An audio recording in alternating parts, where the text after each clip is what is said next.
ভাই কেউ আছে? হ্যাঁ ভাই, কি অবস্থা? ভালো আছেন? জি ভাই ভালো। আমার এই ফোন ডিসপ্লেটা একদমই ব্রোকেন। এখন আমি এটা চেঞ্জ করতে চাচ্ছি। এখন আপনাদের কাছে কি কি অপশন আছে একটু বলবেন? Y mat 20 pro.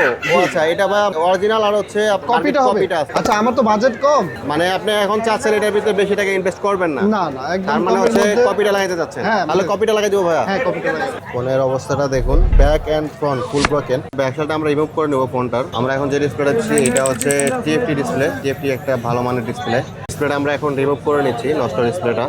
দেন হচ্ছে এখন আমরা নতুন ডিসপ্লেটা চেক দিব। ফোনটি চালু করে নিলাম মূলত ডিসপ্লেটা চেক দেওয়ার উদ্দেশ্যে। সো আপনারা যদি আপনাদের পুরোনো ফোনের বেশি দামি ডিসপ্লে না লাগাইতে চান, তারা চাইলে এই আইপিএস ডিসপ্লেগুলো লাগিয়ে ফোনগুলো ইউজ করতে পারেন। তো হাওয়াই ম্যাট 30 প্রো এটা ডিসপ্লেটা লাগিয়ে আমরা কমপ্লিট করলাম। মোটামুটি কম দামের ভিতরে একটা ভালো মানের দাম বেশি হওয়ার কারণে ডিসপ্লে চেঞ্জ করতে চান না, তারা চাইলে আমাদের সাথে যোগাযোগ করতে পারেন। আমাদের এখানে কম দামি ডিসপ্লে চলে আসছে, এগুলো লাগিয়ে ফোনগুলো চালাতে পারবেন। ফোনের মালিক হচ্ছে যে আমাদের এই বড় ভাই। ভাই, এই যে ফোনের ডিসপ্লেটা কেমন? আপনি তো চেক করলেন, মোটামুটি কি চলার মতো উপযুক্ত আছে কিনা? হ্যাঁ, চলার মতো। বিষয়টা হচ্ছিল কি, এই মোবাইলটা আমার আজকে 1 বছর পরে আছে। দামি ফোন কিন্তু ব্যাকডেটেড। এখন নতুন একটা ভালো ডিসপ্লে লাগাইতে গেলে অনেক টাকা লাগে।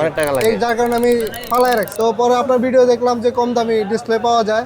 পরে আসলাম, দেখলাম যে এখন যে দাম দিয়ে আমি লাগাইছি এটা দিয়ে আমি বাসায় সুন্দর মানে আমার এটা তো কনফিগারেশন ঠিক আছে। জি জি, সবই কাজ করে, বাট হচ্ছে সবই ঠিক আছে। সমস্যা হচ্ছে খালি কালারে আর কি। কালারটা হয়তো ওই অরিজিনাল আগের মতো পাওয়া যাবে না। মানে ফোনটা ব্যবহার করতে এছাড়া টাচ পারছি। টুচ সব ঠিকঠাক কাজ করে।